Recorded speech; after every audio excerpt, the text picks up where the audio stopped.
Hi SBA, today we have the pleasure of being joined by our guest Miss Samaria Cardinal. She is from Calgary, Alberta, and she is of Indigenous Métis descent herself. Her father was a survivor of the residential school systems, and she'll be speaking to us a little bit about how his experiences affected himself and as well as her own life. So we'll start off with the first question, which is, could you please give us a little bit of perspective into your story and your relationship with your Indigenous identity? Well, I was very lucky that I was brought up by a father who was very into his culture. He was very traditional. He's a lodge keeper and learned from many teachers. He is at the current time considered an elder in the community. Um, and but I didn't realize what I had and what I was witnessing and what I was taking a part of. I just took it for granted. And I was brought up in an environment that was extremely abusive. So I ended up running away from home at 13. And I threw all that away. And I thought that was all part and parcel of what was wrong with me.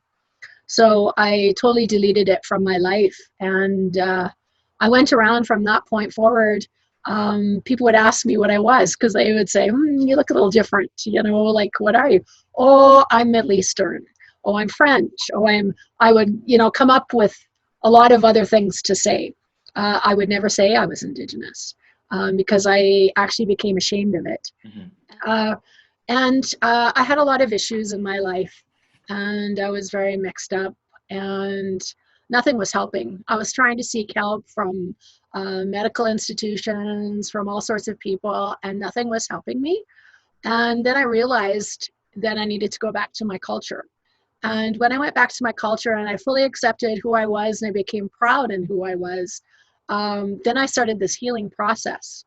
And I felt better about who I was, and I start learning the ways again and becoming connected with people in my community and seeing the pride there that is inherent in being Indigenous.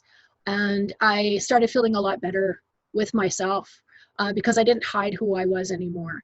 And for me, it's been a real source of strength and healing to go back to what I was. So I am feeling a lot better now. No, Yeah. that's really great to hear. Yeah, no, I heard I heard your father is a very accomplished architect, right? Yes. Yeah. So I think that's a nice segue into how how how the culture can accept a professional facade, but not delve into the trauma that he experienced as a child. And I was wondering if you could touch a little bit as to how your father's experience in residential schools affected himself, and as well as ultimately you. Well, he was in a residential school for 7 years. He was the oldest of 8 children.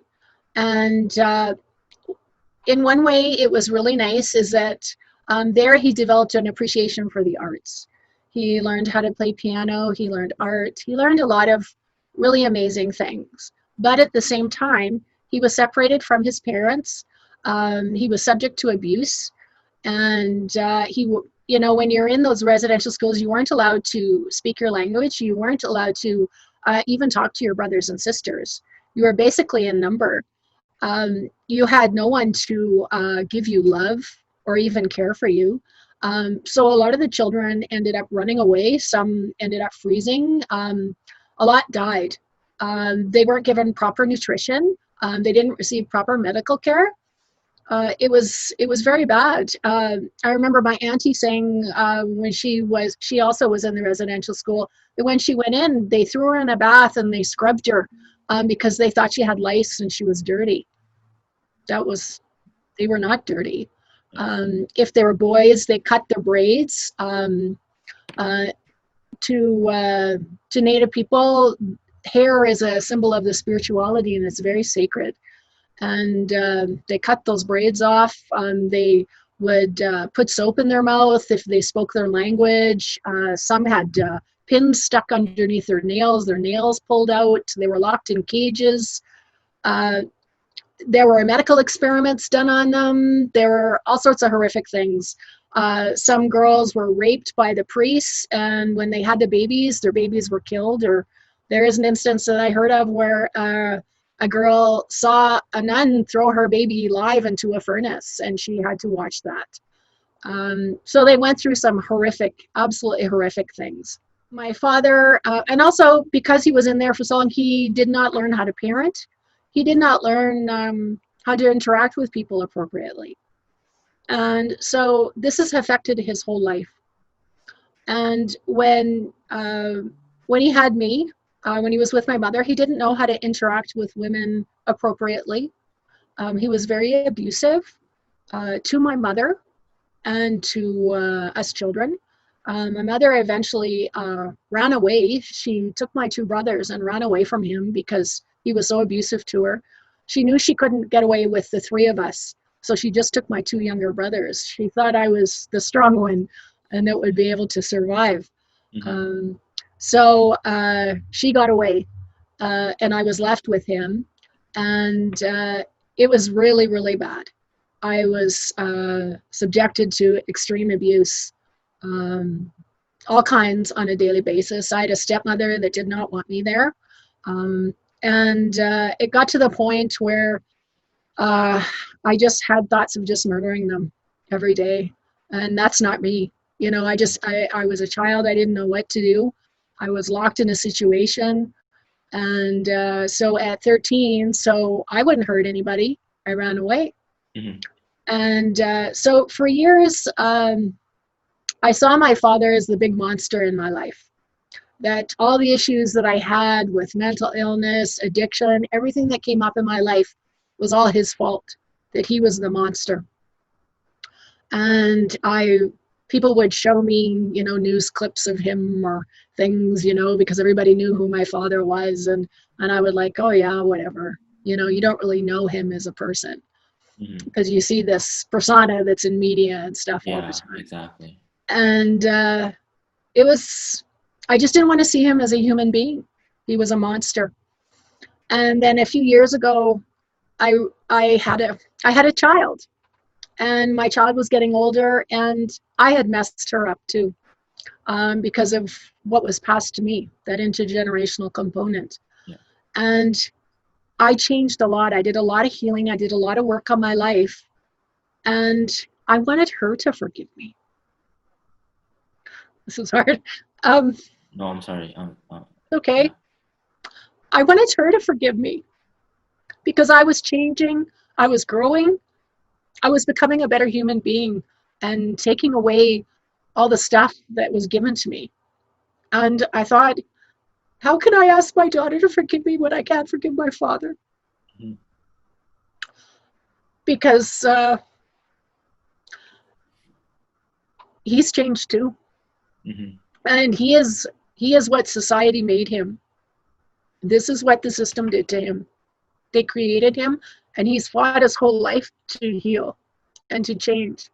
And I've connected back with him, and I realize now that he did the best he could. He was trying to survive too.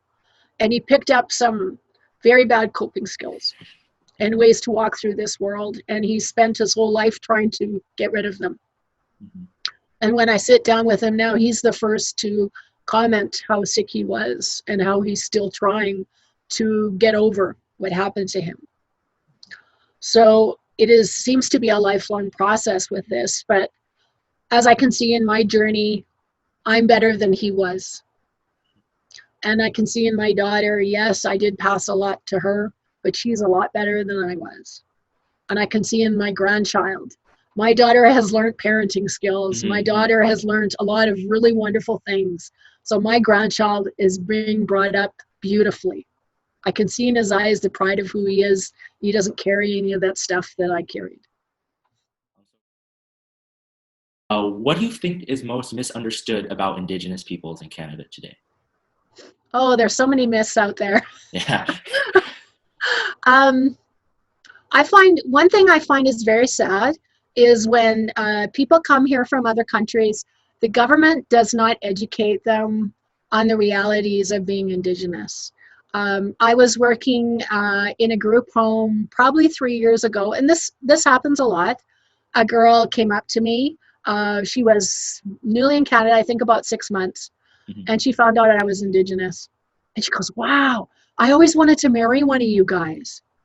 And I'm like, oh, really? And she's like, yeah, you guys get so much. And I'm like, oh, really? And I said, tell me, what do we get? And she says, well, you get money from the government all the time. Well, let me tell you, if you're First Nations and you're a member of a band, with your treaty rights, you get $5 a year and a sack of flour. That's what you get from the government, okay?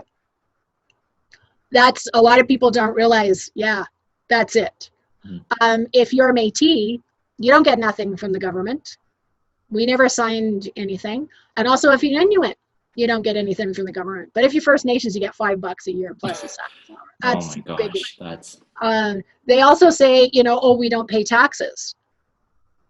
That's a lie, because unless you live on a reserve and work on a reserve and have a status card, then you don't pay taxes. But say you live on a reserve and you work off the reserve, you're paying taxes. Say if you live off the reserve, like in Calgary, even if you're First Nations, you pay taxes. So yes, they contribute to the economy. They pay taxes. I think it's like 1 or 2% that don't ever pay any taxes. And they say, oh, you get a free education. No, we don't get a free education. My father paid for his whole education. I'm getting bursaries, but my bursaries is because I'm an honor student and I apply for bursaries and scholarships just like anybody else does. I don't get a free education. I don't get a free road.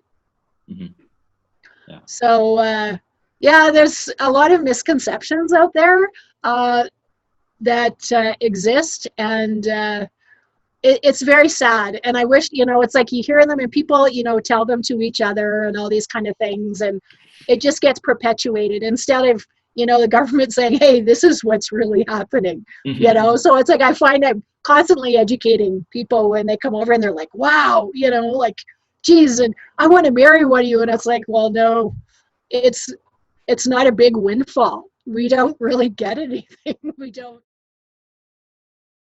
What would you advise non-Indigenous peoples to do to help Indigenous communities now? I think it's really important for non-Indigenous people to become educated on the true history of Canada and what's going on. And to, you know, like you can take, in post-secondary now, there's some incredible courses available. With high school, I'm not sure what's going on there. It's been so many years since I've been in high school, but post-secondary, it's really getting good with the courses that are being available for people. And if you don't have access to courses, contact your local friendship center or Indigenous community. Ask to speak to elders. You know, nobody's going to push you away. You know, generally we love it when people want to learn from us and want to try and understand us. So I think it's incredible when people reach out like that and try and learn. Also, when you see things going on that aren't right, don't just sit there and put your head down and walk away and think that it doesn't affect you, because it's affecting all of us. It's affecting all of our rights. And we need to band together as a community to become strong and lift each other up instead of creating this lateral violence between Canadians in our culture. You know, it's like this group against this group and, you know, everybody fighting for their own peace, right? We all need to link hands and work together on this, you know, because together we're stronger and we can do it, you know. So I think that's really, really important. Education is the key. Standing together is the key. Not being silenced is stop being silenced is the key. We need to not tolerate this anymore. The people that you see homeless and on the streets, they've been through trauma. They have gone through hard times. So when you see somebody out there on the street and they're looking really bad, and yes, there is a lot of Indigenous people out there that are homeless, that have addiction issues, that are in the big cities. There's a reason why they're there, because they've been beaten down so much. The land that was theirs is no longer, it's filled with other people. They are treated like they're third-class citizens. They have been told that they're savages. They've been told that their religion is nothing. They've been told that Everything about them is bad and negative. So you internalize that. And the residential school system and the 60 scoop and all these things that have beaten us down, these people have internalized it. They're traumatized. And so they've given up on their lives, and they've given up on everything. So they go to substances, they become homeless, they lose themselves because they feel so bad about themselves. That's why they're there. And we need to help them. Because I was there. I was a person that lost hope, and I was able to come back. So I know it can be done. It's a hard, hard road, but I know it's possible. Mm-hmm. The thing is, it's like we all have biases, whoever we are, Mm-hmm. right? We all carry biases about other people, right? And what we need to do is when you are talking to another individual and you feel those weird thoughts coming up in your head, right? Mm-hmm. Which we all have. And if you don't say you have them, you're lying, because we all do. But if you have those thoughts come up, listen to what's going on in your head and ask yourself, why are those thoughts there? Why do I have that feeling about that individual or that culture or about that race? Is it something that I've experienced? Did I have an interaction with just one person and now I'm calling them all the same? Was it something I read? Was it something that somebody told me? Was it an upbringing that I was constantly hearing my whole life saying about a certain race or culture of people? Why is that in my brain? And then try and to look at it objectively as to why it's there and try and understand it. And if it continues to be there, whenever you're having an interaction with that person that you have that bias, you need to constantly be aware that it's there, to treat them as a human being and try and go past that. Well, no, you phrased it perfectly, because you basically, I heard a quote maybe a month ago. It was very, very often you can't control your first thought, but you can always control your second and your action. And you verbalized it perfectly in that aspect. There you have it, SBA. Samaria shared some incredibly meaningful and useful anecdotes and advice for all of us to follow. I hope that you've learned a little bit more about Indigenous history and the impact of residential schools intergenerationally through the First Nations people, Métis, and Inuit people of Canada today. Thank you.